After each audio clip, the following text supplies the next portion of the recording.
I've broken this presentation down into 3 acts. Obviously, up front, Act 1, I'm going to describe what the problem is that you'd see in an enterprise. You've got some person in the organization who's responsible for your apps, and they are making constant requests to a change to that application. It's fairly obvious, because if I make that change to the application, it's going to impact my customer, it's going to impact my user, my citizen. And so we're seeing this as a constant demand of changes that are required for the front end. What's involved with that? I've got an application at the front, I've got a database at the back end, and then gluing those together, I have an API. If I, as the front end change request comes through, I have to then go to my team that's developing my APIs. They build out my APIs. I have to go and do some work to build that out. And similarly, I have another request. I want to add something else to I want to change the screen. I want to change the data. I have to go and request another API to be built. Again, my back-end developer has to go and build my API out for me. I might then have a new database that I want to include into the mix. I've got a new set of data that I want to include, another set of API builds that I'm including into my application. This might seem a lot, but it's the reality. I talked to a government account in Australia recently. They had 80 application calls, API calls to build one screen on their application, and this is because this is how they developed over time. And the interesting part is that of those 80 API calls, they only required 10% of the data that those 80 API calls were returning. So they got themselves in this constant change and flux of how they were requesting API changes that had made that their application became quite complex and brittle for them to maintain and manage. So what's the next step? Hey, I go back to my developer, my API developer, and say, hey, could you consolidate my APIs, please? But I do still need that API that calls that other database because I still want to use that data. So we're kind of going this flux of adding more APIs, becoming it too complex, going back to my API developer, asking them to consolidate my APIs into a less API. It's just this constant flow of API requests to the developer. So that's front end. What about back end? You've got some changes to the data model. Got some guy in the organization who wants to change the database. I want to change the database schema. I want to decompose one database into a number of new databases. There's always changes going on at the back end. And so similarly, in our very simple application diagram, I've got my applications at the top, my databases at the back with APIs joining them up. I want to move from one database to another. I want to change the database schema, the model. I have to go and request APIs to be built for me. And then similarly, we're seeing monolith databases being decomposed into more modern databases. It feels like every 2 weeks there's a new type of database coming out. And so we're seeing this constant change of the application saying, hey, we should probably use that new type of database. Again, these back-end changes are requiring my API developers to continuously keep up to date with this, building new APIs. So where does that leave us? 50% of a developer's time is spent working on APIs. And if you think about it, like the important part of the application and the data, why are we spending so much time trying to glue the two together? It's just such a waste of time. So what we're going to talk about, that's the problem. This is the solution. The way I want you to think about APIs is there's a bunch of activities that go into API development. And I've kind of called this first section undifferentiated. And by that, I mean I could take a developer who works in the insurance industry and they could get a job the next day at an airline industry, and they're broadly doing the same things. I can go from one company to the next, and I'm being asked, I've got to do some API development. It's pretty much the same stuff I've got to do from day to day. So I've got to build some create, read, update, delete SQL statements. I've got to build some caching into my API. I've got to make sure my API is scalable. I've got to add some observability. I've got to get my metrics out and my logging. I've got to go and look at the mapping. I've got to build relationships between my data. All of this is repeatable activity from one organization to the next. So a developer can move around. It's the same thing. What is differentiated in API development between organizations is authorization. Everyone has different authorization rules about who has access to what based on what roles. And then I've got some business logic that needs to be plugged into my API. And you can kind of think that business logic can actually be broken down into broadly 90% is input validation and then 10% is custom. So as I look at this undifferentiated and differentiated work and we think about the problem I had, let's try and think of a solution that kind of solves this. So the first part is, what if we were to build a platform that just did all this undifferentiated work for you? What if we built a platform that just generated this capability? And then, because we know that there's this differentiated work, let's not ignore the authorization, and we're going to come back to that later. Let's build a platform that also builds in the authorization into it, and then it's built into the input validation. So the only bit we're really missing is this very 10% of 10% of differentiated work, which is custom development. And that can be run as scripting on the outside. But the majority of what we're doing within APIs, we can create an engine that will do this for you. So what are we talking about? I've got a database, in this case a Postgres database. I'm going to plug this into my platform. And then what that's going to do is instantly generate an API. So it's going to introspect my database. It's going to expose every single data point within that. It's going to identify all the foreign key joins in that. And it's going to flatten that and create it as a denormalized pick list for my front-end developer to pick from. From that, it's going to generate a GraphQL API for me to put into my application. Once someone picks that GraphQL API, at runtime, what it's going to do is take that GraphQL query and convert that into an optimized resolved query, in this case SQL, for my underlying Postgres database. So at runtime, it takes that GraphQL, it's going to convert that in. And convert it in, so I've got an optimized query that's going to complete all my joins. So I'm not asking a developer to query one table with one query, and then let's just say I've got some customer details, and then I'm in a bank, so I want the accounts of that customers, and then I want the transactions of those accounts. This is called the N+1 problem. I'm asking a developer to continuously make requests of SQL requests. What this platform's going to do is completely join that together into one single query to my database. So it's a much more optimized query as I'm building this out, rather than relying on my developer to understand how to query the data. Let's talk authorization. So authorization in our engine is a single call. So we take the access control and the data request, and we combine that into a single query that we push down to the database. So let's just take a look at how we actually build authorization without a platform like Hasura. I've got my application at the top. I'm getting some identity credentials from an identity provider. I'm going into my API. In this case, I'm just going to say there's an organization out there that hasn't implemented authorization capabilities. So I receive the request, I execute my SQL, and I return my results. The number 3 attack scenario in the world today is based on this, where I can insert against an authorization in the SQL that's outside of the bounds of what the initial query was about. So I'm kind of breaking down this, and I'm creating an attack scenario by not placing authorization into my API. So of course, I'm a large enterprise, I'm a bank, I'm a logistics firm, I'm an insurance company. You know, we're smart, we know how to build authorization. So let's have a look at what we do today. Same model. I call my API, I receive the request. First thing I do is I call a microservice to say, can the table be accessed? Yes or no? Then I go and call another microservice to say, can I access the object? Yes or no? And then at that point, okay, yeah, I can execute my SQL and I can return it. And within my API, I have to manage the logic of who has the permissions, and I'm going to return the right data set. But I'm at a very coarse level of authorization. I'm not going down to the individual data. I'm not going down to the rows. I'm not going down to the fields. So what's the impact of this? Clearly, development effort. We've been talking about the amount of effort that goes into API building. But then you're relying on the consistency of your development team to implement this correctly across the organization. And again, this exposes you to threats across the business because I may not have exact compliance across all of my development teams.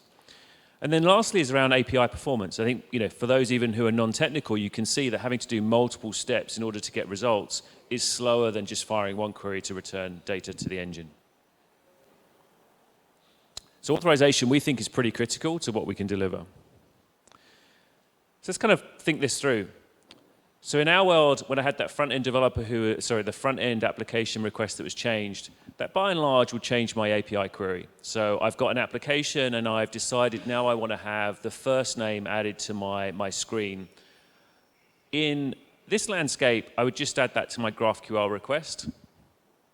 And it's going to, at runtime, as we said, optimize that query and run that to the database. I don't have to do any development. I don't have to change any API because all of that is done for me. All I need to do is change my GraphQL query at the front end. And then equally, if I do a backend change, I can change my data model. Instantly, it's going to expose that new data model to my front-end developer to pick from. So let's just say I've changed it and I'm a bank and I've decided I'm going to add in my points balance as part of my banking application. I make that data available. It's immediately available to my front end to pick from. I don't have to do any API development. I can just pick and choose and run that application request. It's an enterprise platform. I think at the Gartner talk this morning, talking about observability.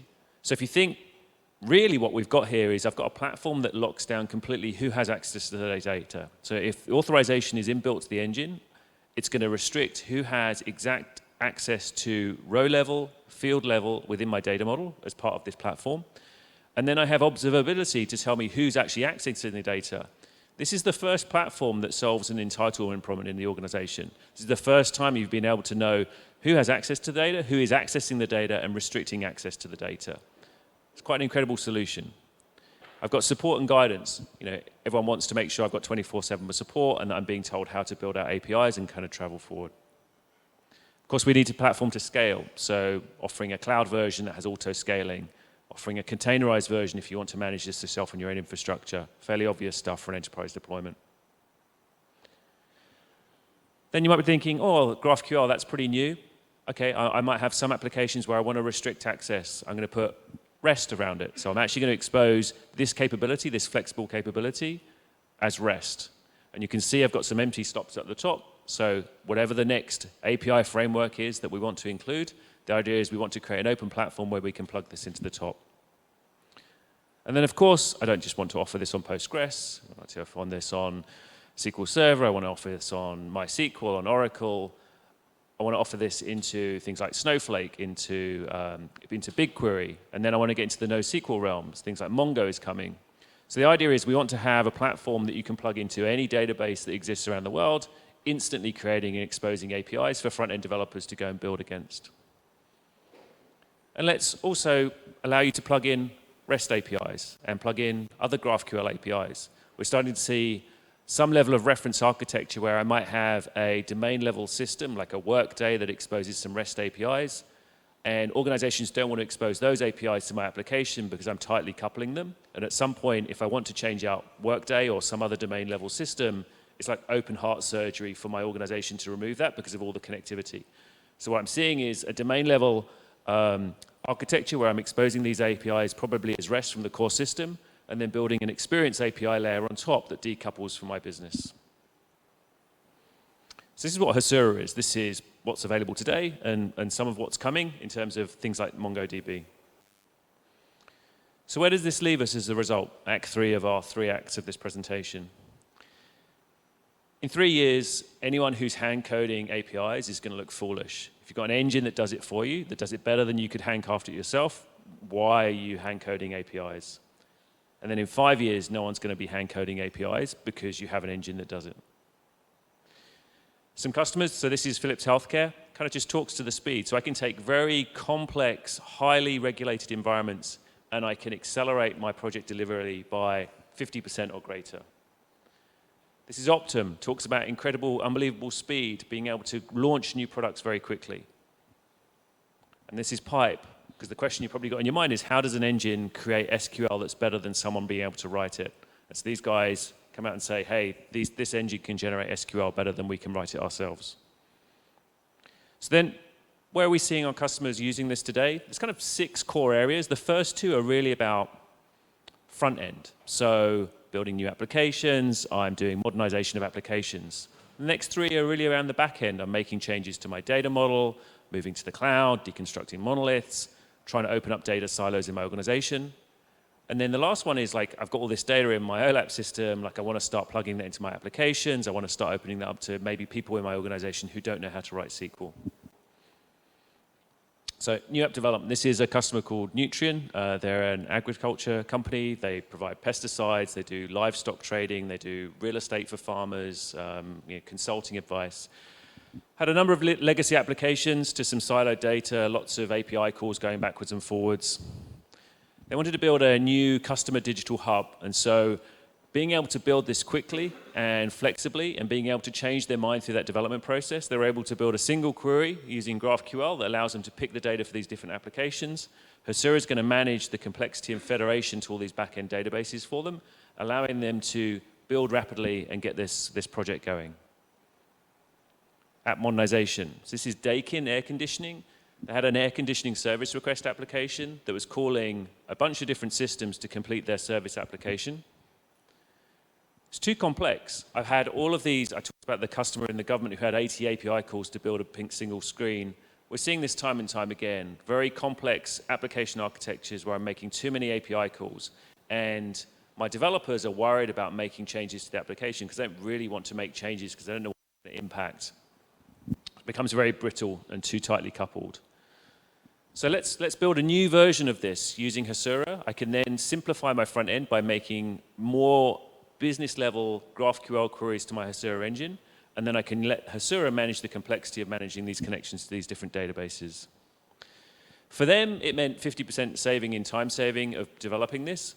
Of course, we don't just sit around with that 50%. What they were able to do was build a mobile version of this application. They were able to build a maintenance, a technician mobile app. They were able to build an ops dashboard for their team as well, within that time that would have taken them to build that initial application. Deconstructing the Monolith. So this is a credit card company. I can't say their name. They had an Oracle monolith. They have a number of applications that are tightly coupled and have an understanding of how to get the data from this Oracle monolith. Where they want to get to is they've identified it's 3 here, but imagine that's 6 different database types that represent new modern database structures that they want to use to replace this Oracle monolith. How do you get from here to here without breaking everything? So the plan and what we've got underway is to look at Hasura. So what I'm going to do is the first step is to just join Hasura up to my Oracle monolith and then decouple my front-end applications from that Oracle monolith. So my application front-end over the next few years, they can continue with their own modernization, making up app updates, but their interaction with the data is now based on the data that they want. They don't have to understand the underlying data model where they've got to connect to. They're just saying, hey, I want the credit card user, I want their transactions, I want their points balance. I don't have to care where I'm getting that from the data. I'm making these simple calls to my Hasura engine. And then the next stage is then to transition from the Oracle monolith, because I'm not disrupting my front end then. I can make this transition over time without disrupting my front end. My front end can continue with their own development. Move to cloud, very similar to the Deconstructing the Monolith. This is a car manufacturer in the US. A number of legacy applications across a number of different systems, ERP, PLM. I want to move to the cloud. So how do I get from this point to this point? And again, a very similar story to what we saw before. Let's decouple the front end by pointing at those existing systems. And then that allows me to move to the cloud without disrupting my front end. So this idea of decoupling, providing this experience layer for this engine, and again, by generating the APIs for them. This is a pharmaceutical company. This is about breaking up data silos.